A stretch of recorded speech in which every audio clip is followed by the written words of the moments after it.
get going. Phil Sherman. Phil Sherman has been a friend of mine for 27 years.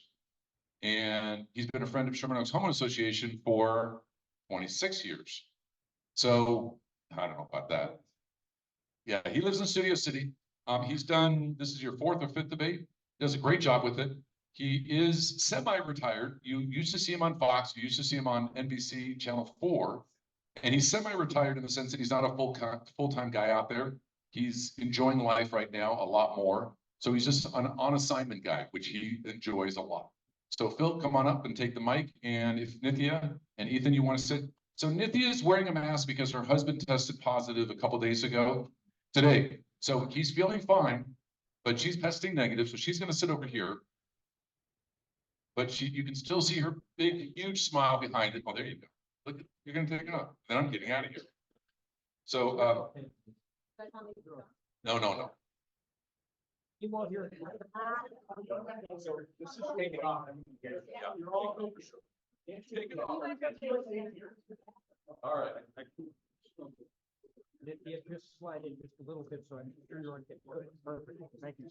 I don't think that's because of yeah, because talk close to the mic. Really close. Each have your own. Okay, thanks for being here. Hopefully everybody can hear in the back. We're going to go for about an hour, 2-minute opening statements. Then we're going to have questions. We're going to try to keep the answers to about a minute. Bob's going to be there with 15 seconds and then stop. We've had questions submitted by everybody. We've condensed them. A lot of them obviously were similar. So we're not going to have questions from the audience. We're not going to name who submitted the question because a lot of them are condensed, again, from similar topics: homelessness, crime and safety, housing, DSA, development. Before we start, I should also mention that the stakes are very high here in March because if someone gets more than 50%, they win. There's no runoff. Unlike, for example, federal offices, we have a Senate candidate debate that Fox 11 happens to be sponsoring on Monday, live at 6 o'clock. Hopefully you can tune in on Channel 11. The top 2, regardless of party, advance to the general election in November. So the stakes are very high here for this debate. Does anybody want to go first? Ladies first. Can we use first names? Is that okay? Nithya? 4 years ago, I think it was the first time I met you, actually. No one in this room voted for you, except for maybe a few exceptions. And I know that hurts you because I know that you work hard for the community. So what do you feel that you've done in office to change this group's mind? Well, about one, but we're not going to be super, I know 2 minutes. We're not going to be super strict on the time. Oh, sorry. Okay, before we get, now you know the first question. So that can be part of your opening statement. Well, I'm sorry, that was my fault. I meant to mention the opening statement. So we got 2 minutes for opening statement. Okay, hi everyone. My name is Nithya. I'm the current council member for Council District 4, which now stretches from northern Silver Lake to Reseda. I'm an urban planner with degrees from Harvard and MIT by training. I have 2 8-year-old twins, and I started being interested in politics because I was a volunteer on homelessness in my neighborhood and saw that there was just a real urgency for change among me and my fellow neighbors that I didn't see reflected in my local elected official.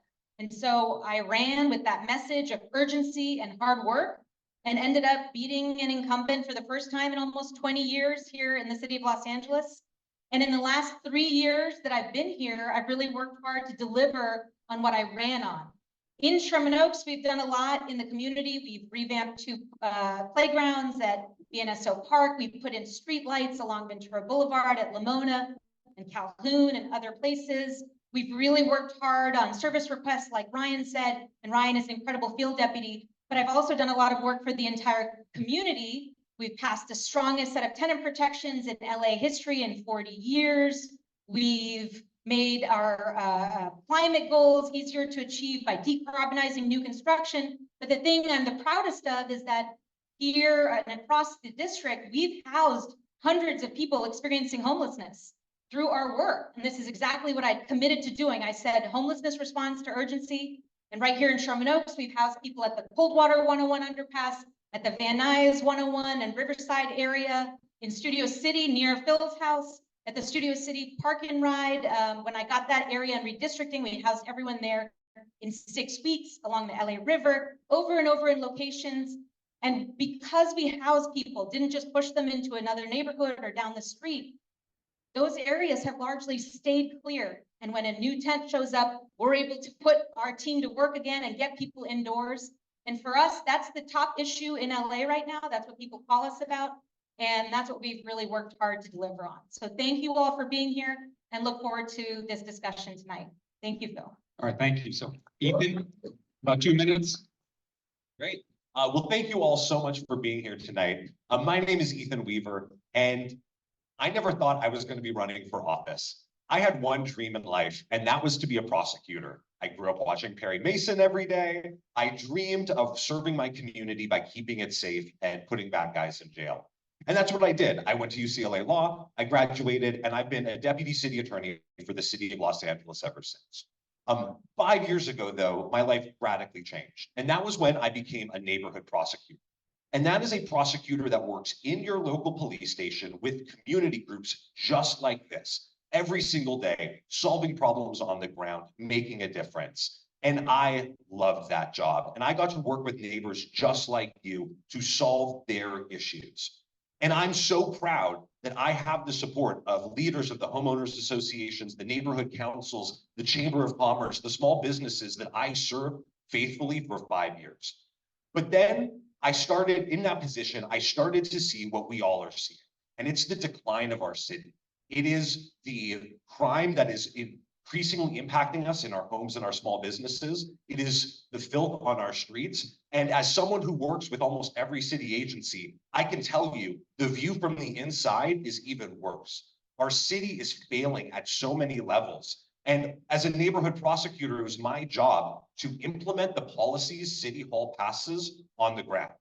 If I'm elected as your next city council member, I will be the only member of city council who's actually had the distinction of having to make the laws City Hall passes work for the community. And it is the mismatch between what is happening in City Hall and what is happening in the community that is the reason I'm running to represent you. So thank you all so much for being here, and I'm so excited for this conversation.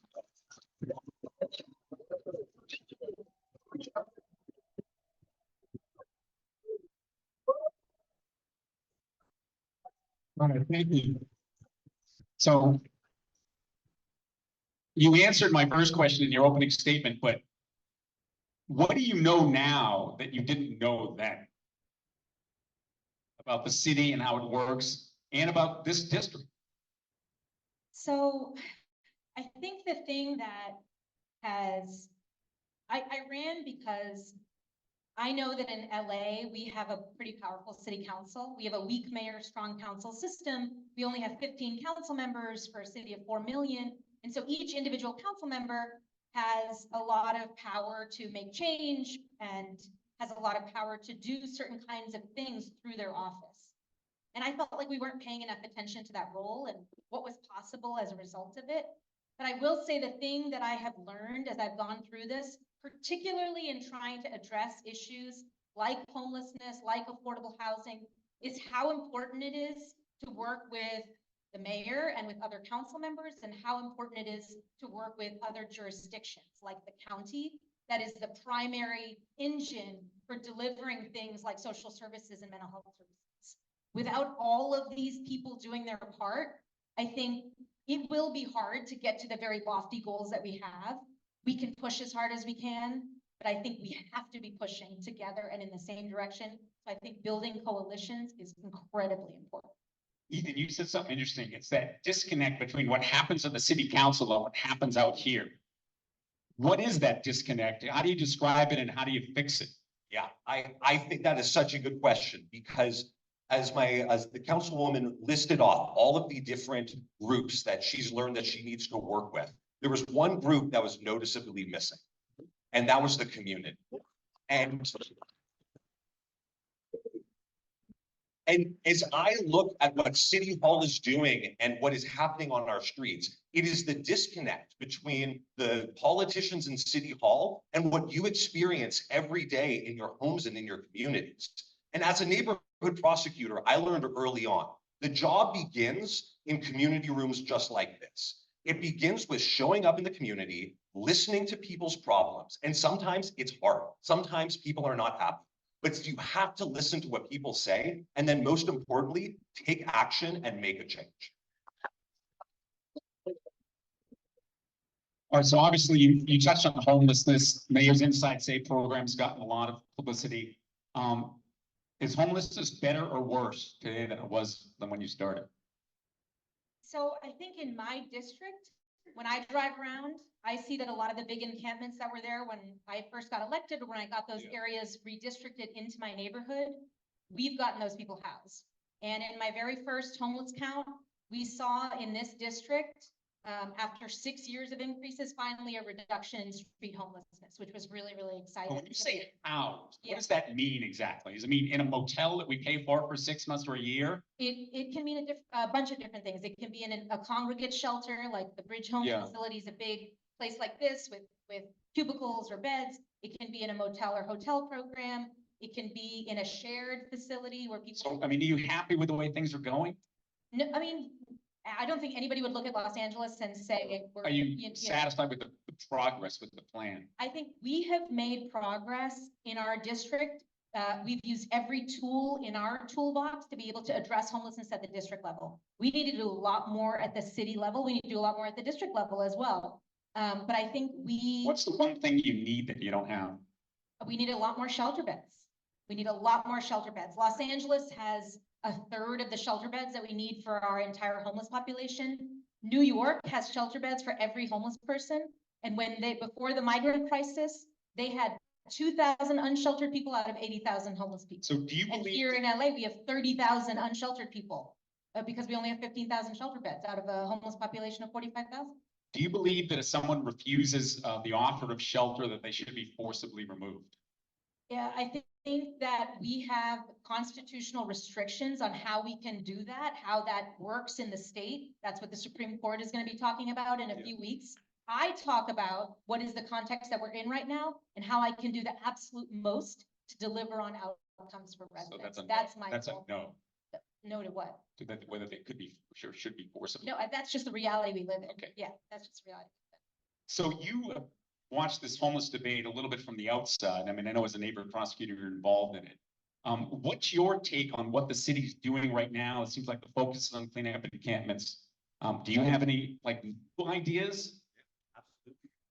So the city of Los Angeles, just our city, not the county, not any of our surrounding cities, is spending $1.3 billion a year on homelessness. And as someone who has worked with the lead agency that spends that money, it's called SOHA, that bureaucracy is designed to fail. It is unaccountable by design. It is not accountable to our city council. It's not accountable to our county supervisors. And if you talk to any of our city council members, they will tell you that they cannot give direct orders to this bureaucracy. And this bureaucracy will look our elected leaders in the eye and withhold information from them. So are you saying disband LASA? I believe we need to do a phased withdrawal from LASA and set up a city agency that is accountable and transparent and responsible to you, the voters. Is that realistic? Absolutely. The only the reason We would lose federal funds. A lot of federal. well, look, I don't care for spending 1 billion or 5 billion in the current machine. We will never get out of this mess, no matter how much money we spend. If we don't get a system that is actually transparent and accountable, it doesn't matter how much money we spend. Right, but everybody agrees with that. Well, we still have the system. Well, that's because we don't have leaders that are actually willing to fight the system. And that's why I'm running to do. Give me, if you were installed tomorrow. Yeah. What would be, when you say fight the Yeah. system, what would be the top thing you would do? So we need a long game and a short game.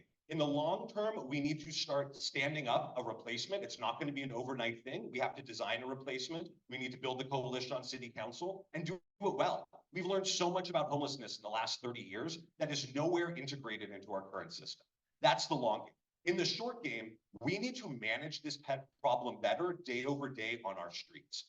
The people in this room and everyone in Los Angeles feels tremendous compassion for the people experiencing homelessness on the streets. But when encampments pop up in their neighborhoods and they stay for months at a time, and there are needles and feces on our sidewalks where our kids walk to school, that turns compassion into anger. And if we don't start managing the problem better day over day, we are going to lose what little patience is left from the good people like you.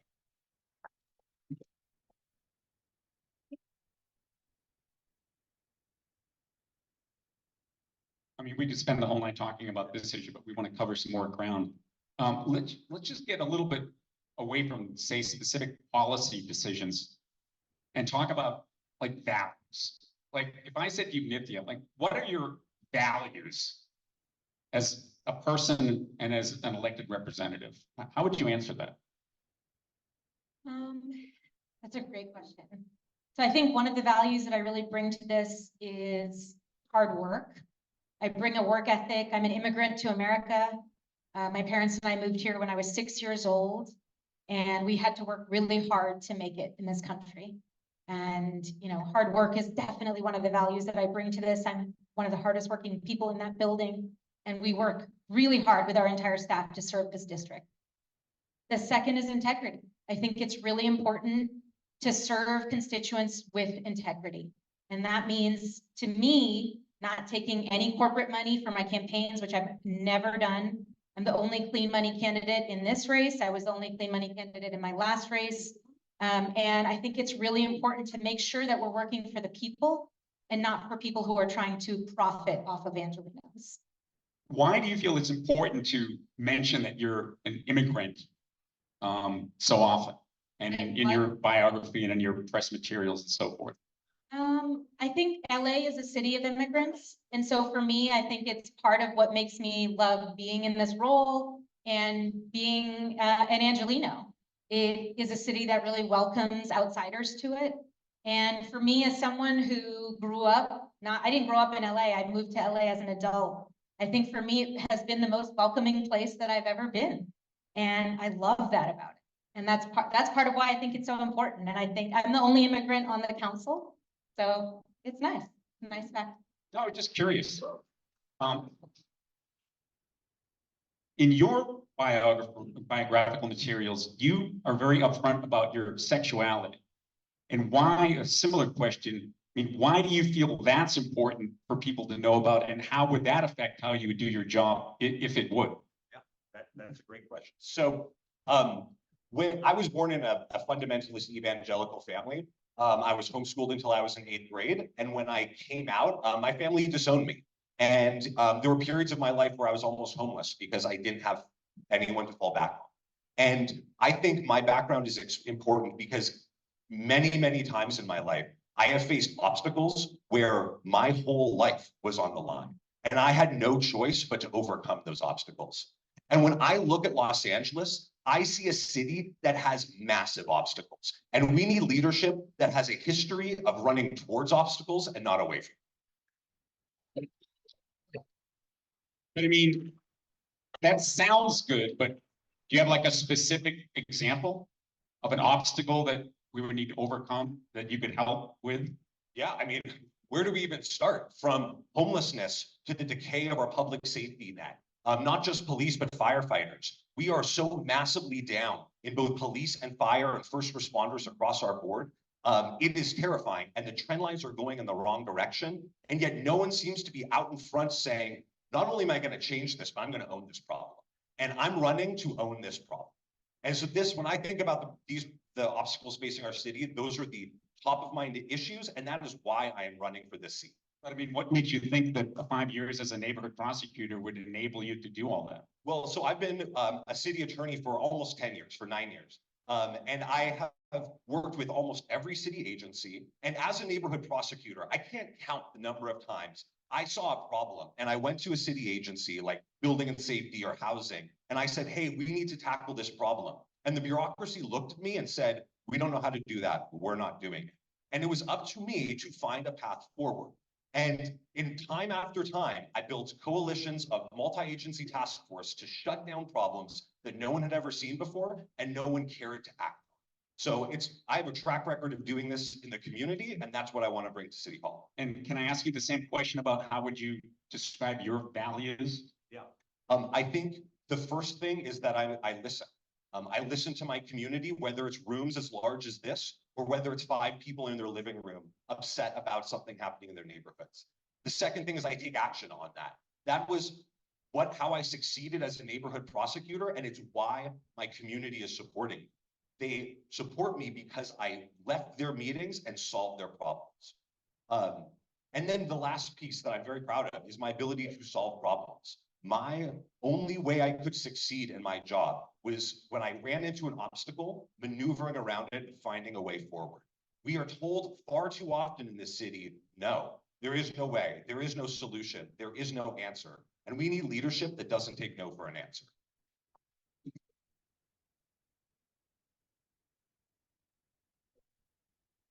Nithya, one of the controversial issues has been your membership of the Democratic Socialists of America. Been a lot written about their statement calling Israel an apartheid state after the invasion. You came out and denounced that. Can you clarify your membership in the organization, why you are in it, and your position on the Israel-Hamas war? Thank you for that. You know, I was one of the first in City Hall to condemn the horrific terrorist attacks by Hamas.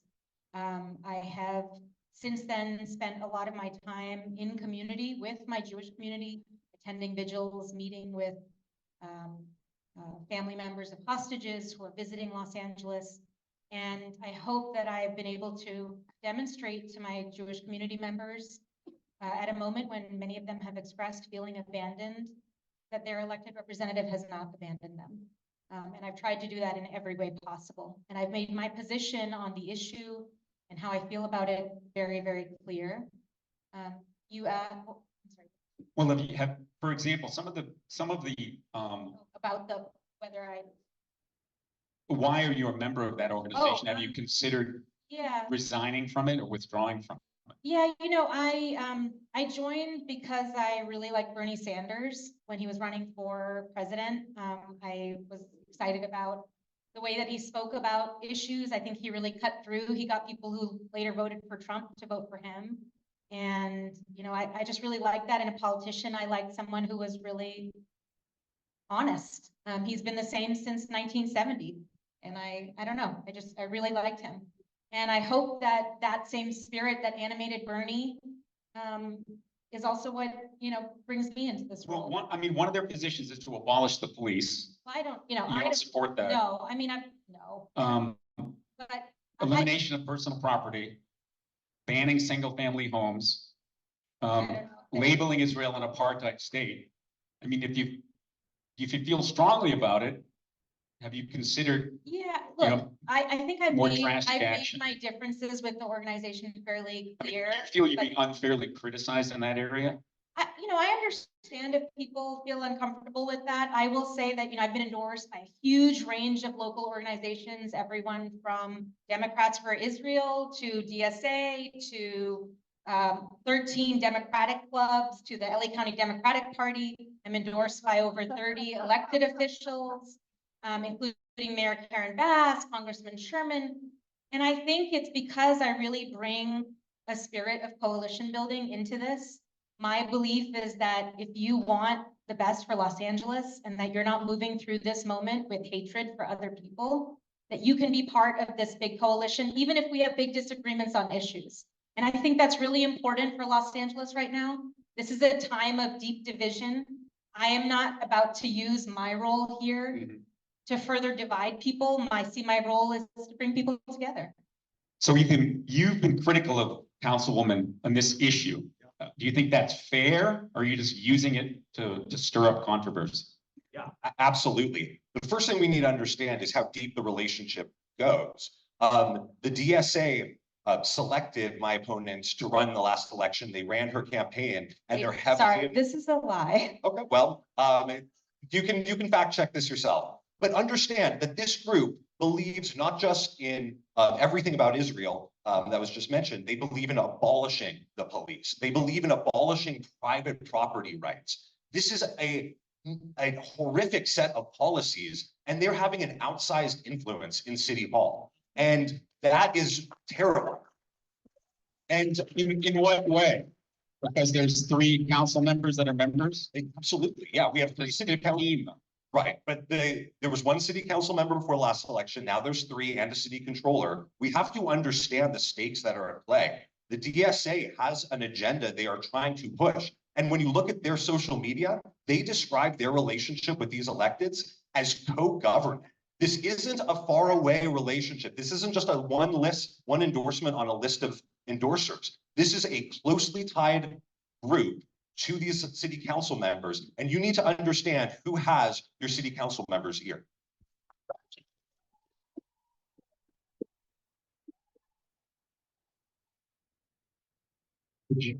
I'd like you to respond to that. Well, I just really want to say, I think to describe the DSA as selecting me to run does me a disservice.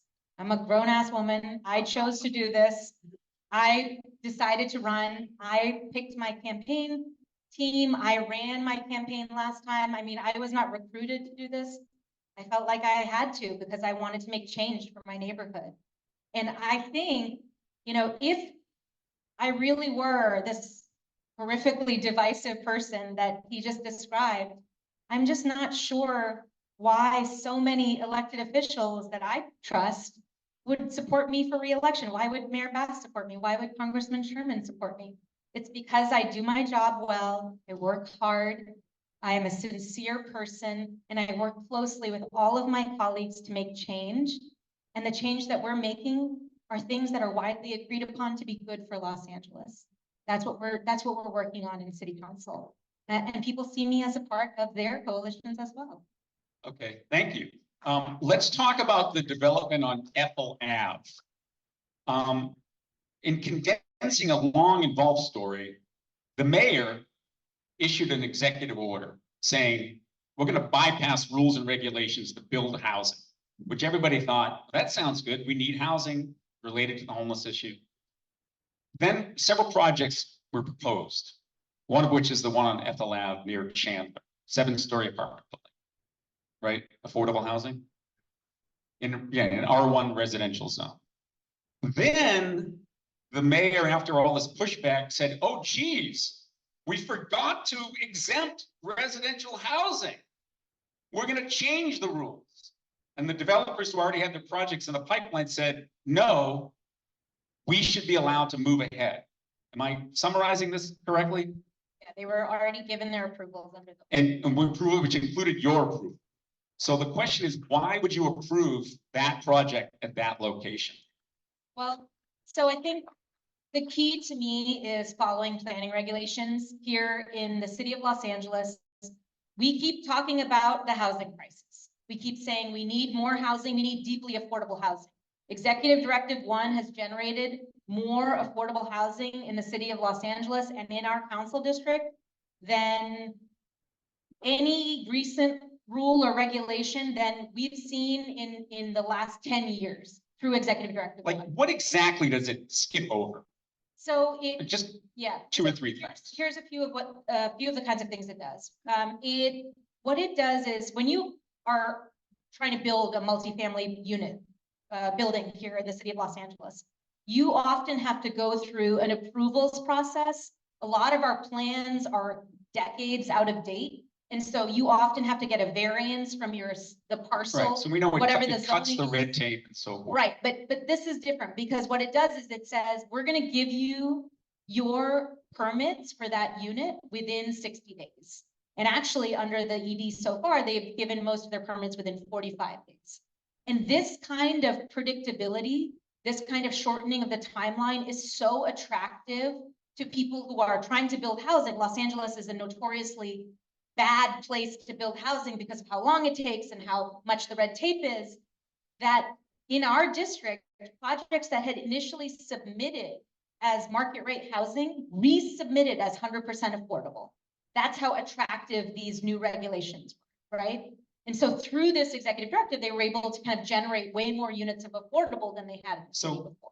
Is it fair to say that your value of the importance that you're placing on affordable housing outweighs the neighborhood concerns? Well, I would say that the importance of, I think affordable housing is really important. And I I think, mean, in this specific. and I think, well, in this case, I think what my value is that really, that leads me to support this is that we have to follow the planning rules. We have a city right now where council members have tweaked planning regulations for a Well, long time. But they come in- changed the rules Well, but these were. approved 6 months after and Right, but these were approved during the earlier version of the rules, right? But hold on, I just want to say one thing. When your council member is ultimately the deciding factor for every project, which is the system that we have right now, a system that I'm fighting to change, you know what happens all the time?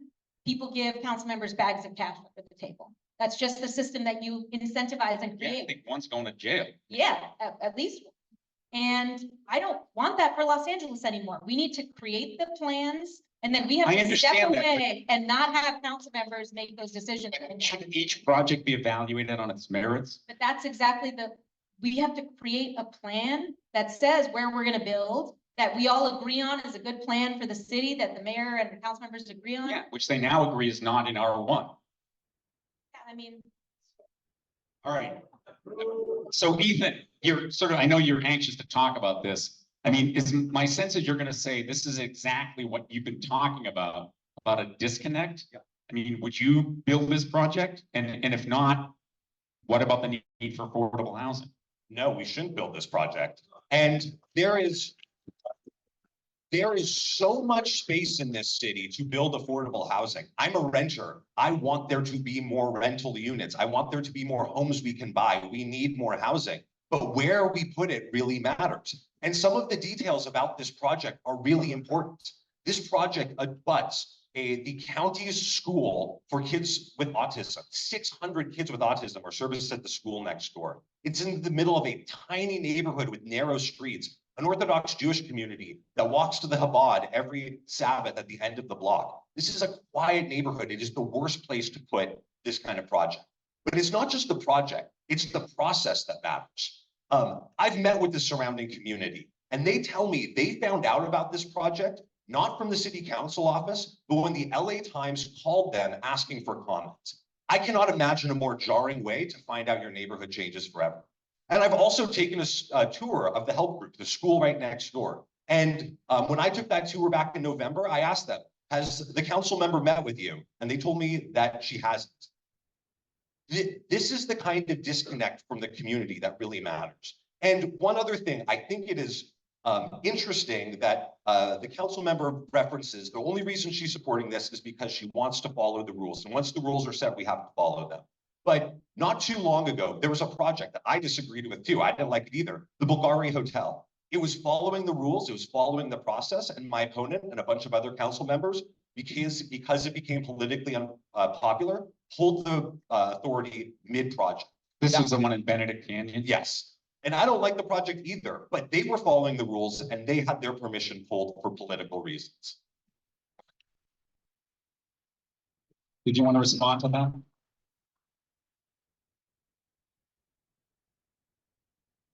I feel like I've been fairly consistent in how I've approached planning issues in the city and in the district. These are the things that I have really been pushing for my entire time here. And I understand it's frustrating. I will just say that I think on land use issues, that's why my pledge on not taking corporate donations, not taking real estate donations is really important. The developer behind that project on Ethel is actually funding a PAC to support my opponent. And I think these kinds of voices have an outsized influence in policymaking here in Los Angeles. That's why I think we shouldn't be deciding on it in this intense political environment. We should be deciding on it when we make the rules, and then we step away and we do our job. So I have a follow-up question. As president of Sherman Oaks Homeowners Association, I've been a resident of Sherman Oaks for 64 of the 65 years. I'm 65 years old. In my life, we have never had a 7-story building built in Sherman Oaks. This is the first that we've had in Sherman Oaks, 7 stories. It's in a residential neighborhood. So I agree that there should be more affordable housing, as I also agree that there should be more housing for homeless. So is this something that you are going to push further as far as if it's affordable? The Encino Property Owners Association, you made a statement that this particular developer originally came to you with a 2-story market rate. Not this one, a different project, wasn't this. But you were excited on this one. No, your quote was that you were excited on this one because he was going to do a market rate at 2 stories, and then he said 7 stories affordable you were all for. No? I said that there was another project in our district, which initially came in, I didn't say anything about the height, came in as a market rate project, a separate project, and then came in later, resubmitted under ED1 as 100% affordable project. So going forward, this one got under the wire because of the executive order. So going forward though, does this homeowner association, these 400 folks that are on the Zoom call, 200 folks in this room, do we have both of your guys' commitment that you are going to preserve single family neighborhoods, or you're looking to go into single family neighborhoods or additional to increase housing? Yes, no. I'm not. Yes, no. I want to preserve single family homes. Thank you. Thank you. On this particular project? Not on this particular project, going forward. On a go forward, let's put this project aside. Will you make a commitment right now to protect single family residents and not put up zoning in single family R zone neighborhoods? We are under a state mandated replanning process. Hold on one second. Let me finish. We are under a state planning process.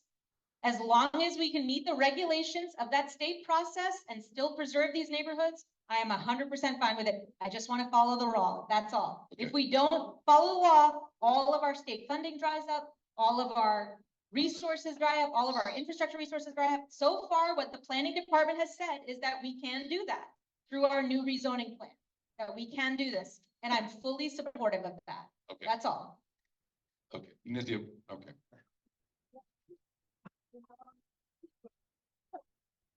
Do we want more on this, or do we want to move on?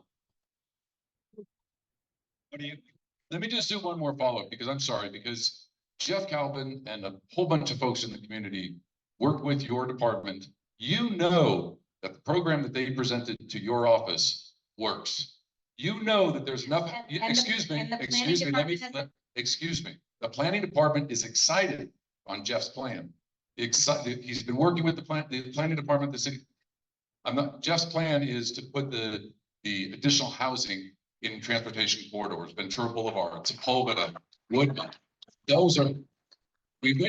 Jeff went to you and asked for the support. Encino Property Owners went to you and asked for the support. You would not give it. You said that it's up to the planning department, which is not true. You also said that, so as far as if we understand the state mandate, that's 8 years away. We're talking about preserving single family homes. His plan, the community plan, works as long as the council members behind it. Okay, so what I said to them was, as long as it meets the state's regulations, I will support it, and it does. And this, by the way, this density along our major boulevards and thoroughfares is exactly what I've been talking about for years. What I am not here to do is to sit here and say platitudes and to say, yes, I'll support this, I'll definitely support that, when I understand very well the environment that we're operating in right now. We have already had state regulation. We know we already have rules from the state, SB 9 and others, that have eliminated single family zoning for the most part. This is because we, as a city, did not speak honestly with our constituents, did not say to people, this is what we're going to have to do in order to address our housing crisis. We did not say to people, guess what? The state is asking us to do these things. Here's the steps that we're going to have to take, and it's going to require some measure of change in your neighborhoods to get there. We were never honest with people. All we had was people who said yes to anything. And now we have new regulations that limit your power to shape your own neighborhoods. What I'm saying is a different thing. I'm going to be honest with you about the regulations that we're facing, and I will fight like hell to get to a version of this plan that preserves what we love about Los Angeles and still allows us to meet our goals. All right. This is why you say that land use is the biggest issue Single we're biggest facing. issue. Single biggest issue. So Ethan, you mentioned you're a renter. So isn't the American dream home ownership, but isn't it a reality that you're pretty young? You probably can't afford a home where you'd like to live. What do you do about that? Yeah, that is a great question because I would love to be a homeowner someday. But for me and most of the people in my generation, that's just not going to be an option. And so this is where providing new housing is really important. And this is where Jeff and Maria's plan is so powerful. The plan that we've been talking about is a plan that this community developed to meet our state mandated requirements by upzoning the high traffic corridors of Ventura and Van Nuys. And their plan also designs not just for apartments, but for condos to be built. Starter homes for people like me that are never going to be able to put down, the $1 million it takes to buy a single family home. And that's the kind of Well, you don't have to put down $1 million. Well, you don't have to, but depending on that's the a real house, yes, estate. you're right. I don't own a house. But you have to put down Right, a significant amount of. 10%, yeah. But that is the kind of forward thinking we need, because if we just bifurcate our world and say there's going to be apartments and very expensive single family homes, my generation is out of luck. And so that is one of the reasons I am a shameless supporter of Jeff and Maria's plan. It works. And the other thing you need to understand is the clock is ticking. This plan is going to be finalized by the planning department in the next year, likely, and it needs political support. Even the mayor has described this plan as the gold standard of community engagement around zoning and housing. And we need a leader that will fight for this community, especially when this community comes with solutions. That's what leadership is. But can you explain how that helps you buy a house or a condo? Because we need to have entry points to start building equity. Because if the starter, But I mean, they're gonna be lower prices, what you're saying? yeah, condos don't cost the same as a single Right. family home with a backyard Sure. and a fence. And so if we can have condos that cost $700,000 or $800,000, $500,000 instead of the 1.4 million that a house costs, that allows people like me to start building equity and start entering the middle class and having stability.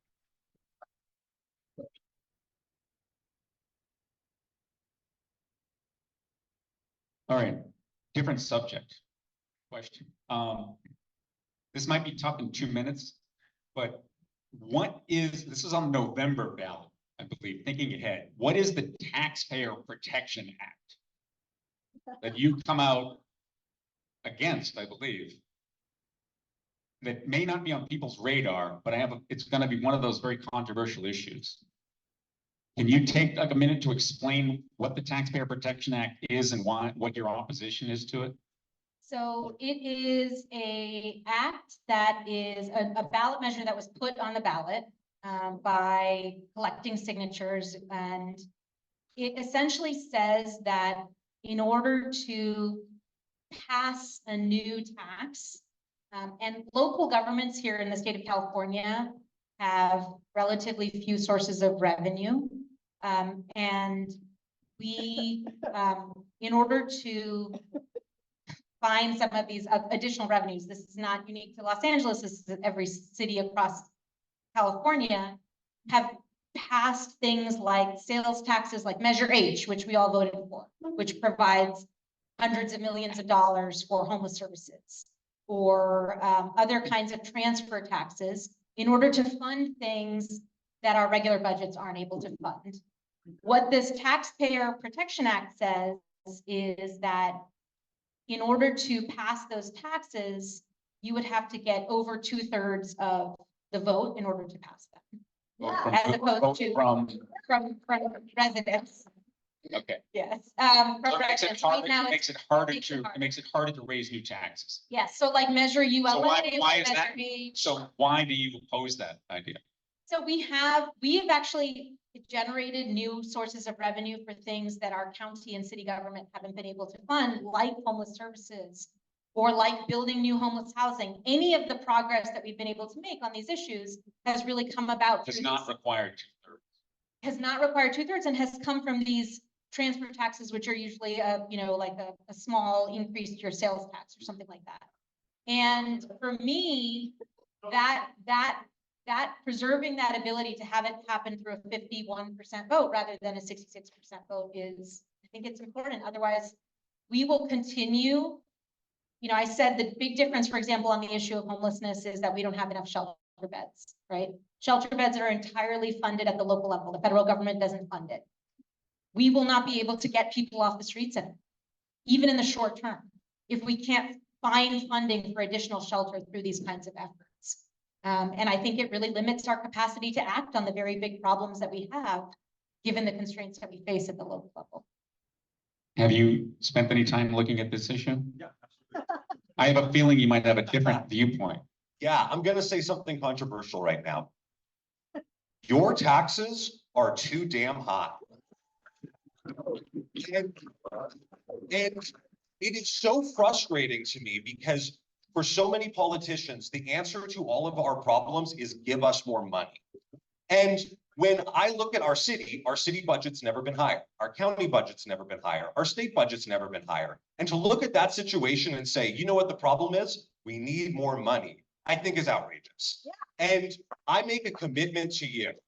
I will never ask you to raise your taxes unless I can look you in the eye and tell you honestly, our city is spending your money well.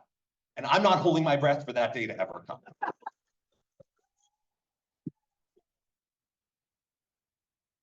So speaking of spending money, we have representatives from the LAPD here. Matt mentioned at the beginning, we're down maybe 1,000 officers. You both support expanding the LAPD? And then how do we pay for it though? Since to your point, we might need to ask for more money. So why don't you take the lead on that one? I mean, how do you expand the LAPD? Sure. So Mayor Bass has already provided the resources for it. She provided it in her budget and she provided for pay raises so that officers for LAPD are paid the same amount as surrounding jurisdictions. It was a critical piece in retaining officers and attracting officers. And my opponent voted against that pay increase. Yep. So that is a first important piece. But another important— So that's an example of spending the city's money wisely. It's a necessary, like we don't have a choice. Public safety, if the city has a fundamentals of a city is they must provide public safety and infrastructure. Everything on top of that is just gravy. And if we fail at public safety and infrastructure, we fail as a city. And right now we are failing on both. So could you explain your vote on the package of pay raises and bonuses of recruiting and retention? I wanted to say that I work very closely with our PD, including Captain Vargas and many others. I have immense respect for our PD partners and work closely with them across all of the divisions that cover our district. And I believe in pay raises for city employees. Inflation has been through the roof. The rent is too damn high. Everyone deserves a pay raise. I thought this pay raise was designed to increase retention and to increase recruitment. And it was very, very high. Very high. And I thought that the size of the raise would be so much that it would create significant budget deficits going forward. It would cut into other essential services that we were providing that I hear from you every day are not being provided fast enough or well enough, and that it would actually not address issues related to recruitment and retention. And I will say so far, the data has proven me correct. We have a $250 million budget deficit, according to our last financial status report, that we're going to have to figure out how to work around. That means cuts to basic services for residents. And the second thing is that our last recruitment class is one of the smallest it's ever been for LAPD. It was just 22 people. So on both fronts, this raise seems to have not done what it was supposed to do. Again, I believe in raises for all of our city employees. I just didn't think this one was fiscally prudent, and I want to make sure that we're spending your money appropriately. So is this an example of the job that sometimes you have to make decisions that might seem unpopular? Yeah, I mean, I think that's part. You cannot go around telling people what they want to hear at all times. You have to tell people the truth.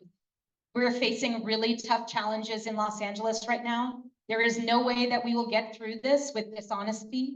We will have to grapple with real decisions that change our neighborhoods, that force us with two bad choices to pick one and then justify that one.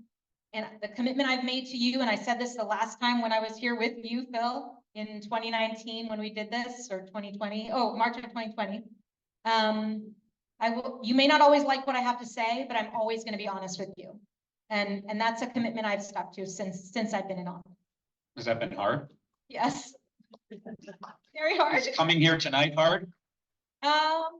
No, I mean, I like interacting with constituents, so I always enjoy the opportunity, and I think you're great. So, Well, no, I appreciate that. So no, I mean, hard in the sense that that this is sometimes a crowd that is not voted for you, as I said earlier. So you feel like you have to prove your worth somehow. I think I have to prove my worth to everybody. I have to prove it to the people who didn't vote for me to show them that I can really deliver on the things I talked about. And I have to prove it to the people who voted for me that I delivered on the things that I talked about. So it's for everybody. But I will say that, for me, it's only hard because the challenges that are facing Los Angeles are hard. And I really hate disappointing people. I hate telling people that they can't have what they want. What you're asking for is so reasonable, but there's 50 different constraints that we're facing in the city. And it's my job to tell you about those constraints and to make sure you understand the context in which we're working in, and to make sure that you know that we're working as hard as possible to solve those problems. Like, I feel that urgency to solve those problems. Sometimes it's very, very tough. And I just want to be real with people about that. So Ethan, she just said a lot. Any reaction? One of the things that stands out to me is the issue about law enforcement. So I worked in a police station for 5 years. I know LAPD very intimately. I've seen LAPD at its best and at its worst. And when I talk to officers and ask why they don't want to work here in Los Angeles, they give 2 reasons. One was the pay, that has been addressed now. But the other one is they say, Ethan, why would we put our necks on the line? Why would we put ourselves in difficult situations when our elected leaders are just waiting for the opportunity to throw us under the bus? And that morale issue is real. I've seen it in stations. I've seen stations where I've worked in a station where our city council members showed up in roll call training. They showed up at events. They showed up at the captain's office. They got lunch with the captain. They gave officers support in the tricky things that they have to do. I mean, a great example is homeless encampments around schools. When I was a neighborhood prosecutor, I would talk to school administrators who would say, Ethan, we're finding needles on our playgrounds and men are doing lewd acts right outside of our gates. And what are you going to do about it? And the solution was 4118, a rule that prohibits encampments around schools. It's an absolutely necessary tool. And the issue, though, is to do that kind of enforcement, LAPD needs to be supported by case managers, outreach workers, sanitation workers to do it right. Because right now, because of zero bail, it's just a ticket that you get for that. We need to integrate our approach. And if you don't have the partnership with the city council office, those laws cannot be enforced. And right now, as I see it, LAPD does not have that partnership and those laws are not being enforced. And then our officers have to come into rooms like this and be grilled. Why aren't you guys doing anything? Why aren't you guys doing anything? And they don't want to throw the electeds under the bus, but there's a reason they're not doing anything. It's because their hands are tied, and that devastates morale. Hands are tied by who? By a lack of support and cooperation from the city council office. A great example. LAPD cannot touch a tent. They cannot touch a tent. They need a sanitation worker. If they cannot touch any of the garbage, they need a sanitation worker. And when they're doing, but hasn't that been part due to court rulings and lawsuits? It's not just a policy that the city arbitrarily instituted. Correct. Yeah, it is. But that is why the partnership is necessary. And if you don't have partnership with your city council office that directs those resources, you cannot enforce those rules. And it goes back to my point earlier. We need to start enforcing rules in this city. And when you look, have you ever driven around Burbank or Beverly Hills and wondered why they look so different than us? Because they're not under court orders. No, but those, a But lot there's of, not a, I mean, that's the reason. well, a lot of the court orders are Ninth Circuit. There are some settlements that affect us in. I understand your point. But there are issues like 4118 and 4. So a great example is we have a rule on the books that requires people to collapse their tents during the day. It helps. Not enforced. It's not enforced. Right. No, absolutely not. And that's because the mayor said don't enforce it? It's partially because we don't have enough officers to enforce. But that's, yeah. Yeah, but understand, No police officer wants that job. well, That's not what they're there for. I mean, you're partially right, but when I worked Hollywood, I worked with a team called the core team. They were 8 officers who just worked with the homeless community every single day. They built relationships with the homeless community. They knew 80% of the homeless in Hollywood by name. And there's a lot of homeless in Hollywood. And they were able to identify the drug dealers and arrest them, identify people with warrants and arrest them, and connect. So did those officers have the support of the council member? Back in the day, they did, but that unit was ultimately defunded, and it doesn't exist anymore. All right. And so if we want to start getting this problem under control better, we need to start investing in these kinds of resources where we can manage the problem better day over day. So Nithya, you've said that 4118 is just simply moving people around, which is one of the reasons that you do not support that. Is that accurate? Parts of, I mean, it's a complicated law. It has, there's pieces of it that say there's no camping in parks, that you have to have ADA access on sidewalks. You have to have a certain distance from drive, but I'm saying it's multi-part. I mean, it has, Yeah, yes. so there are certain parts of It's it that I schools, support. But there's it's, certain parts of it that I support, and then there's certain parts of it that I've had more trouble with, which are the new parts, which are saying you put up a zone in one place so that you can get rid of some tents there, and then just move down the they street. just move, they move 500 feet Ethan's away. point was that the feeling that some officers have, and I don't want to speak for you, but that they're not, you don't have their back. So they're not gonna put themselves on the line. I mean, I've seen it 1,000 times, officers going the extra mile with homeless people. Did you ever, this is not your district, but someone built like an 8x8 wooden structure on Hollywood Boulevard, just east of the freeway. It was there for like a year. It had landscaping, I mean, power, it was just there. And it wasn't a residential area. It was by the Harbor Freight. You guys know what I'm talking about? And the council person for that district, And that was last year. Just so in other words, and the LAPD was well aware of it. And under 4118, they could have taken action because it blocked an entrance to a building. And they didn't. So anyway, the point is what you were saying is that the sense that the police don't have the backing of electeds. And that's your view. And I don't know that you would agree with that. I mean, I think, look, we work very closely with all of our divisions. We work with them on individual encampments. We work with them on issues related to homelessness all the time. And I feel like the way in which we have operated is sometimes the police have their tools, which are, investigations that can lead to arrests for drug sales. But often what I have been told is that housing somebody is a faster way of getting them off the street than waiting for an investigation to be completed and for us to go through a court process. And that these two things happen in parallel. And we communicate about safety issues that happen. We communicate about RVs that are problematic. We communicate about tents that are problematic.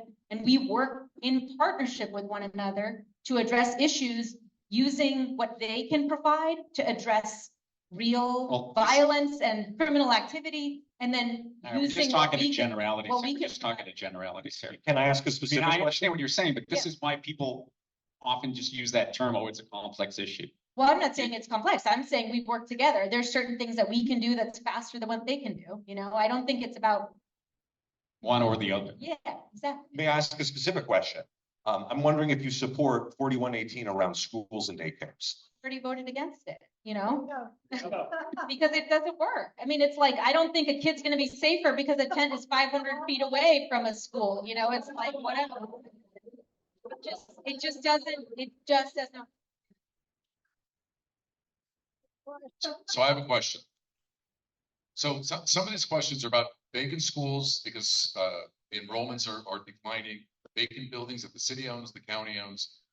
You are now Nithya Czar of CD4 4 years. You can do whatever you want. You are Ethan Weaver, Czar King of Sherman Oaks. You can do whatever you want. Give us a 2 minutes.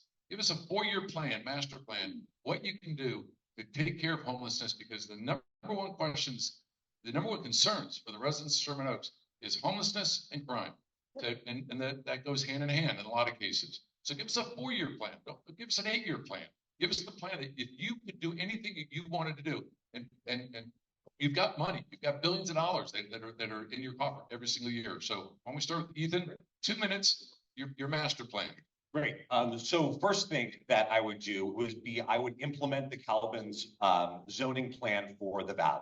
I would concentrate all of our new development on the high traffic corridors of Ventura and Van Nuys Boulevard, and protect our single family homes as much as I possibly can. The next thing I would do to support LAPDs, many of you are familiar with the Senior Lead Program. It's an officer that is assigned to your geographic community to get to know neighbors and solve problems on the ground. I believe we should have a senior lead officer for homelessness. There should be an officer who gets to know the homeless community, can start rebuilding this competence of being able to identify the good guys and the bad guys, and connecting the good guys to services and arresting the bad guys. I also believe we need to invest in more sanitation resources so we can clean up the garbage and filth that's on our streets and prevent the problems from getting out of control. I also believe that we need to start massively cutting the red tape that is strangling our small business community. I know countless small businesses in the valley that are on the verge of collapse, and they are policy created problems. They are problems of a city hall that is just looking at our small business community as an opportunity to squeeze more money out of people without providing them the support they need to thrive. And we've become a city where you have to be rich to start a small business, and that is not the American dream.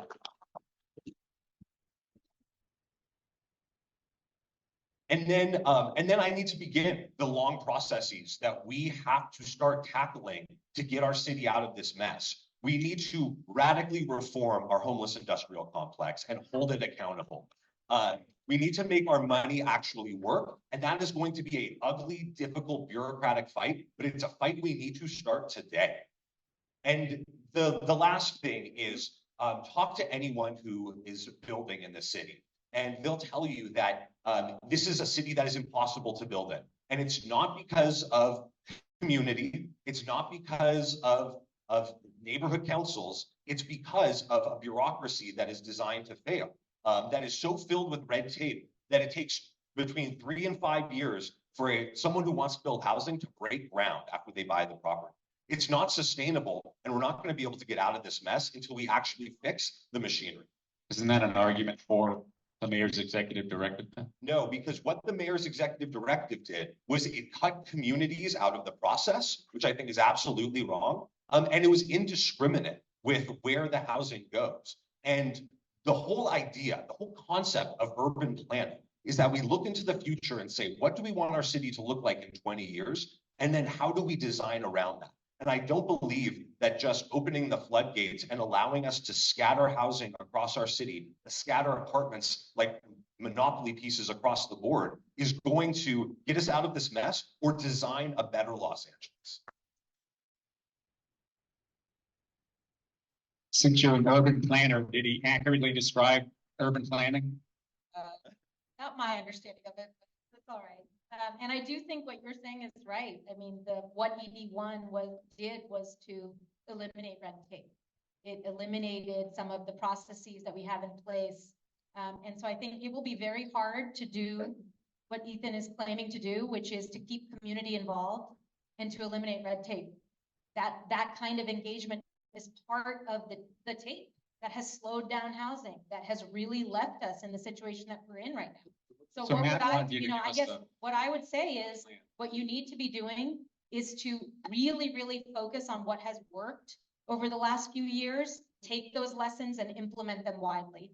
On homelessness, we see that increasing access to shelter works to take encampments off the streets. You see it through Inside Safe, across the entire city. You saw it in Council District 4, at places like Coldwater 101, at Van Nuys 101, at the Studio City Park and Ride near your house, the Hollywood Bowl Park and Ride, where when you offer shelter to people, entire encampments disappear. But we don't have enough shelter here in Los Angeles. We need desperately to expand shelter, something I'm working on right now with the mayor to ensure that this effective approach is taken citywide.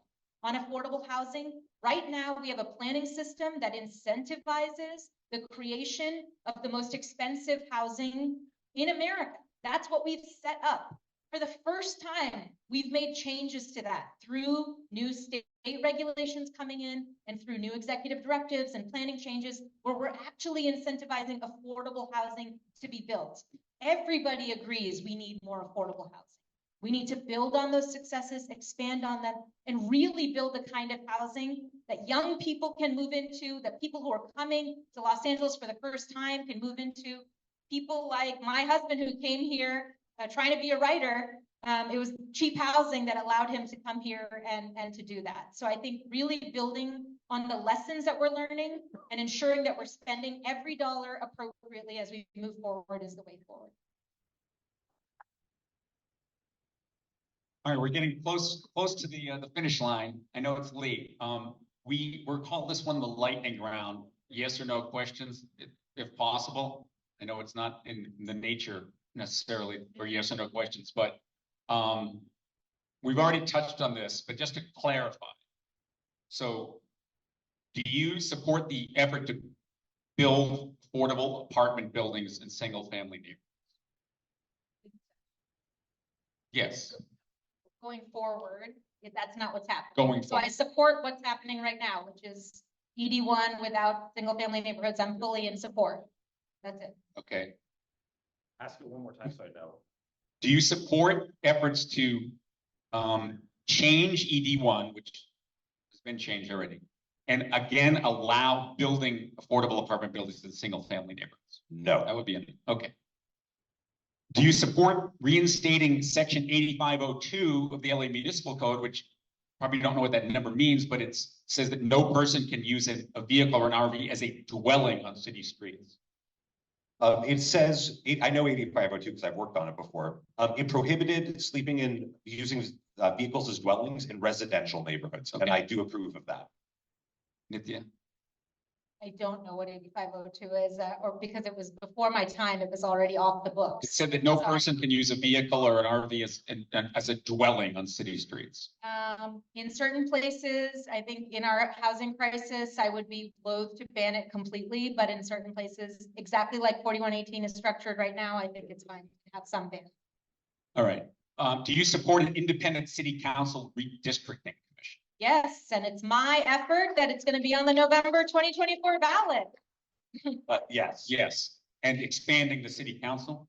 Yes. Yes. I'm not sure about that. So it depends on how we do it, because if we do it wrong, it'll make the problems worse. So understand, we have a weak mayor and a strong city council office, and your city council member is effectively the mayor of your council district. Right. And they have, like the councilwoman said, they have incredible control over everything from land use on down.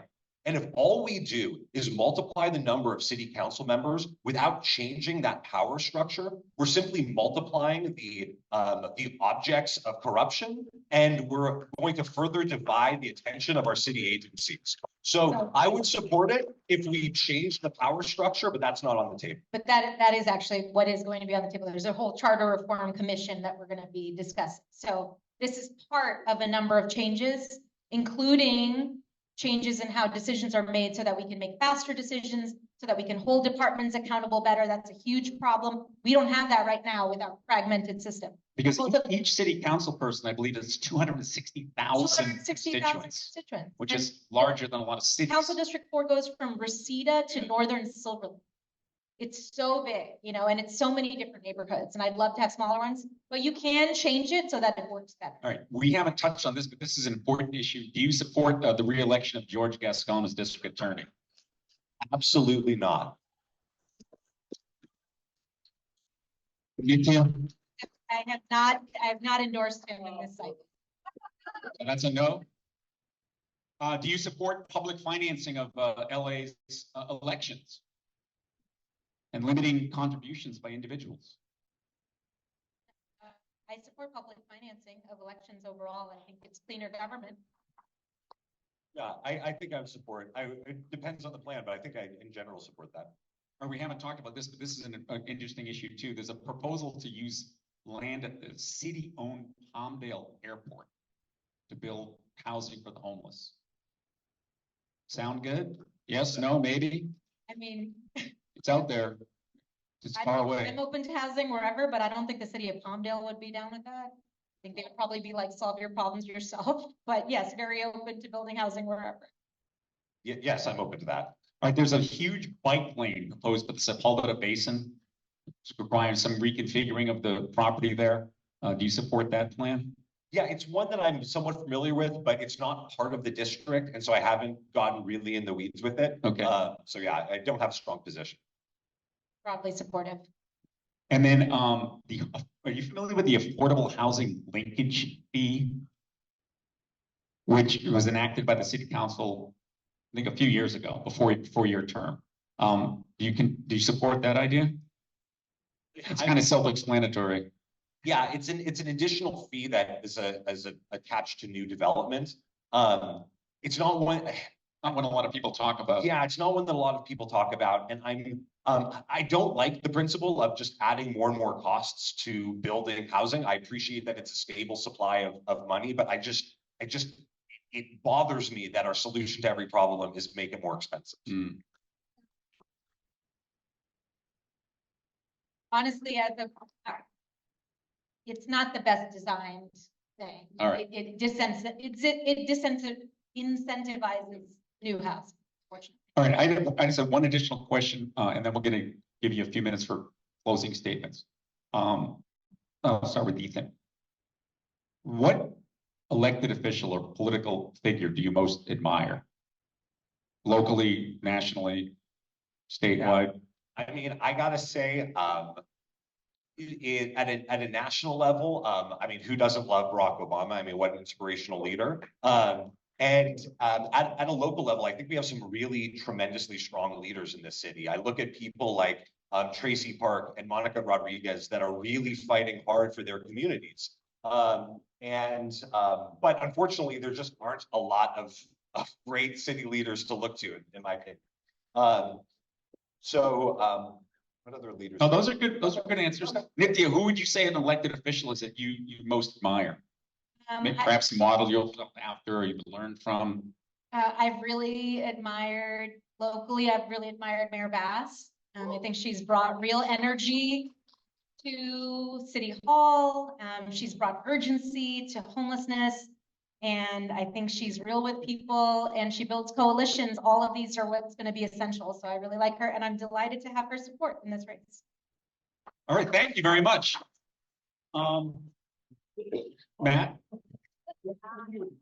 Don't forget the close. Who do you admire as far as the best homeowner association group in Los Angeles? So, but before your closing statements, let's hear it for Phil Sherman. Awesome job. Thank you so much. Asked some great questions. Look, a lot of you guys asked questions that we didn't get to, and I apologize, but we have a full room here. We have over 400 people on the Zoom call tonight. We have all you guys, so thank you guys for coming and definitely vote. We are going to have closing statements, but before you sneak out of the room, please take your garbage and please leave fairly quickly. If you want to stick around and talk to the different candidates, that's fine. Do it on some of the sides of the room because we have to clean up this room. Otherwise, we get charged an overcharge. So who's going to start? Who started on the opening? Okay, so you want to start on the closing or you flip the coin? Sure. You got it. Got it. Well, thank you all so much for being here tonight. It's so cool to be in a room like this because this is democracy in action. So thank you so much. I hope one thing has become very clear tonight about who I am and where I stand. I come from the perspective of community first. I came up through the city working with community. I solved problems for my community in rooms like this with community members just like you by listening, taking action, and solving problems. And that's what I want to do as your next city council member. I look at our city and I see the deep dysfunction. And I see a city that is increasingly hostile to people like you, a city that ignores legitimate community concerns, a city that doesn't return calls and emails, that is impenetrable. And as your next city council member, I promise to do the exact opposite. Something that really matters to me, and this is a commitment I give to you, not just the members of SOHA, but to the whole valley. It is critical that you have a city council member that is accessible in your community. And as your next city council member, I commit to having regular office hours in the Valley office with me personally, so you, the members of the public, can access me.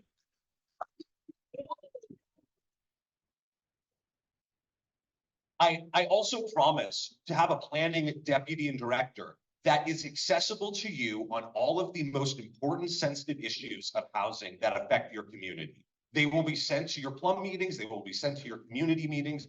They will be accessible to you because it is critical that my office understand how what City Hall is doing impacts you. And ultimately, it is about bringing your voices from rooms like this into City Hall. And that's why I'm running. And I'm also running to solve the problems that you most experience on the ground every day. That's what I did as a neighborhood prosecutor. And that's the perspective I will bring as your next city council member. It is a community first approach. And I truly believe that our city became this dysfunctional when it lost touch with communities like yours. And it lost its connection and its access to communities like yours. And as your next city council member, I promise to turn this ship around. Thank you so much.